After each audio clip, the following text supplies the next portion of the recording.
On se souvient tous des images de Jacques Chirac surfant sur le sacre des Bleus en 1998 ou d'Emmanuel Macron consolant Kylian Mbappé sur la pelouse lors de la Coupe du Monde au Qatar. Longtemps, foot et politique ont fait très bon ménage et les élus n'hésitaient pas à profiter de l'immense popularité des joueurs. Cette divine idylle s'est arrêtée net avec le conflit au Proche-Orient. Ces derniers jours, plusieurs joueurs français ou évoluant avec le maillot bleu se sont fait remarquer pour des prises de position controversées. C'est le ballon d'or Karim Benzema qui adresse ses prières au peuple palestinien sans un seul mot de compassion pour les victimes israéliennes des attaques terroristes du Hamas, dont de nombreux Français. C'est aussi l'ailier droit algérien de l'EGC Nice, Youssef Attal, qui partage la vidéo d'un prédicateur radical appelant à envoyer un jour noir sur les Juifs et qui la retire sous la pression en s'excusant. Il ne faut pas politiser le sport. C'est ce que disait Emmanuel Macron il y a quelques mois. Que des joueurs s'immiscent sur le terrain de la géopolitique, ça n'est pas très nouveau. Mais c'était plutôt jusque-là pour aller dans le sens de l'apaisement. L'autre nouveauté, c'est que les politiques n'hésitent plus à les sermonner. Alors qu'ils se gardaient bien jusqu'ici de s'attaquer à ces icônes. Ils savent que les joueurs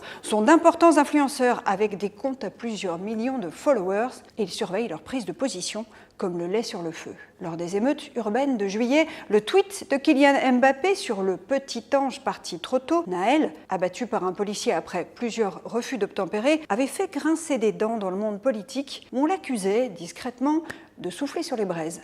Quelques jours plus tard, un sondage Odoxa montrait que 67% des Français considéraient que Mbappé était sorti de son rôle. Ces derniers jours, Christian Estrosi, le maire de Nice, a sommé Youssef Attal de s'excuser, menaçant sinon de lui retirer sa place dans le club de sa ville. Le sénateur de droite, Stéphane Le Rudulier, a demandé, lui, le retrait de la Légion d'honneur de Karim Benzema, l'accusant d'avoir souillé le maillot bleu. Sous couvert de off, un responsable du Sénat résume crûment l'état d'esprit des politiques face aux footballeurs désormais. Les jeunes les écoutent, ils ont une responsabilité, ce sont des prescripteurs d'opinion, mais ces connards, je cite, nous regardent avec un souverain mépris depuis le balcon doré de leur appartement de Dubaï, on ne peut strictement rien faire.